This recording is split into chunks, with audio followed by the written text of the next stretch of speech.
Cup of tea time here at the Danberg Ranch. Decided to come and have my pie and ice cream with my little trusty Robin cup. It feels so good to be outside. I'm not sure why, but I've kind of got cabin fever right now, and it feels like being out in nature is the answer, not to any intensity that might be in the mind, but into like the call of the wild that's in the heart. It just feels so good.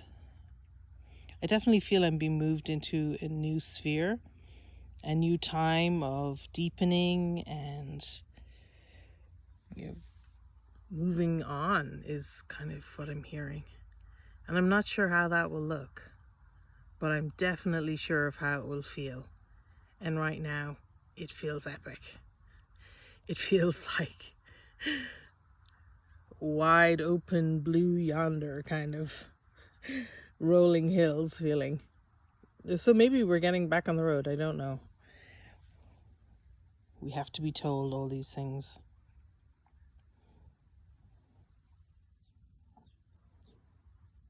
This is an Irish robin, or British robin, depending on where you live. And this is their little egg. And it is my favorite bird. And when I'm in America, my favorite bird is one that we don't have in Ireland. It's the little hummingbird. And somebody asked me yesterday, is there anything I miss about Ireland? What do you miss? You've been here so long, you must miss lots of things. And the truth was, I don't miss anything. And then the more I thought about it later, was that the only thing I'm aware of missing is something that holds my heart in a particular way. And that's Ainfla. Eanflaith. It's a Gaelic word, Irish. And it's about not just the bird song of Ireland, but symbolically the state of mind that it occupies.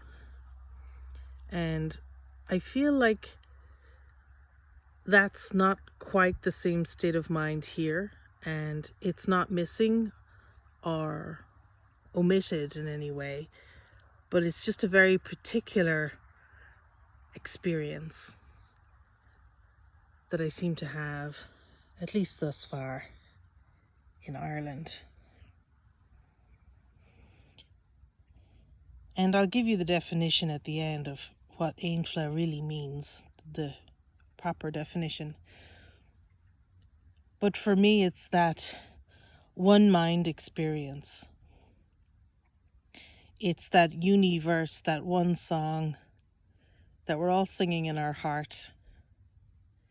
It's that heart opening and that expansive, all-inclusive one mind experience.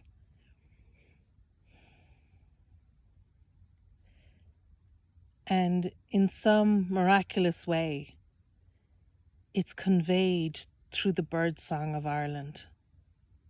And I absolutely adore that. I just love it. And I don't love it as a false idol. I've lived this long without it. But when you're there and people tell you that, oh, people come from all over the world to hear the morning, the dawn, as they call it, the dawn chorus in Ireland. When you're younger, you just go, oh yeah, that's nice. I love birdsong. But when you've traveled all over the world and the dawn chorus is not there in the same dimensional aspects and multiplicity of birds and variety and power and strength, then you begin to recognize what they were sharing. But it must be a state of mind, because it couldn't possibly be something that we could then be without. Something that powerful can't be something you can lose. It has to be a quality of attention. It has to be a decision in the mind, something one tunes into rather than tunes out. And the more sophisticated we became as a country in Ireland, the more we tuned out the folklore and the fairy tales and the farming communities that we thought as old-fashioned. And the more we tuned into science and the modern world and our expectations for living and ideas of money, but they don't really express an idea of life or the quality of life. And today, it's Christmas Day, we received a gift of $100 locked in a box that you had to be clever to open up. And somehow that symbol of needing to be clever to receive the gift felt so the opposite of the point of the season. And I think to associate cleverness with anything you would give, because I think of giving as something that's done towards small children. I think of giving as something that's given where it cannot be gotten of itself. Giving is something you have to receive. And you have to become a good receiver. You have to become a generous receiver. And Chris and I looked at the box and figured out technically how it's supposed to open. But it didn't. And I laughed and I said, I guess we must not need that $100, even though it seems like we do. And we're just sitting looking at it on the shelf going, wow. And the glass in the box is plastic, so you can't even break it. And there was this part of me said, this $100 isn't given. It's not freely given. And I don't want anything that's not freely given. If I'm not ready to receive it, then there'll be a moment when I am, and I'll pick that box off the shelf, or you will, and it will just pop open. But there was something so strange. And then I was thinking, and it's like, isn't that just like the atonement? Not the box. But the gift has been given. There's no catch in opening it. And yet we leave it sitting on a shelf. We haven't received the gift yet. It opens all doors. It expands all minds simultaneously. And yet we put our focus on so many other things instead of the one thing that matters. Instead of the one thing that could bring back that state of mind that we are experiencing ourselves as having lost. But for some reason it feels so hard at times to prioritize that focus. We keep flipping back and forth between the two aspects, wholeness and half-heartedness. And we settle for half-heartedness and struggle to make up for what we can feel is missing. And we live from this lacking self instead of sitting back and acknowledging and receiving all that has been freely given, and appreciating and being in total gratitude for that. We fixate on this one small absence, this tiny detail, and we make it a block.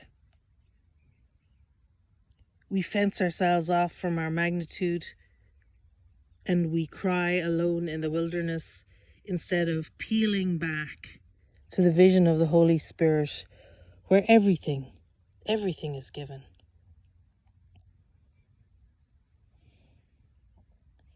And so actually, as I sit here, I'm really glad that box didn't open easily.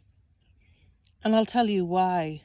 Because the real gift of Christmas and the real gift of this moment on this Saturnian December 25th, where many people have expressed to me that they're finding life very challenging and confusing. And we know that a world which we don't understand engenders fear, a meaningless world engenders fear. Then our focus needs to return more acutely on the sun. And as this sun and this day is setting, I feel really grateful actually to be back in awareness of what is true and truly matters, and not to be deceived in the rubies and emeralds and all the glitters of gold in this world, because it does not feed you. It does not satisfy you. The hunger that you have inside was made to be fed, but it's from a singular source. And so, as baby birds, we must open our mouths wide and expect to receive what was already designated and given to us. And instead of looking around and especially doing comparison, in this type of holiday, that's what happens to people. They're watching streaming shows and they're comparing themselves to lifestyles of the rich and famous. And it all looks better and different. And yet, what's truly occurring in the mind has nothing to do with what's occurring before our eyes. Everything is a state of mind. Everything is an invitation to the present moment. And so I feel very lucky to have received that gift today. A gift of priority and blessing and clarity about what is truly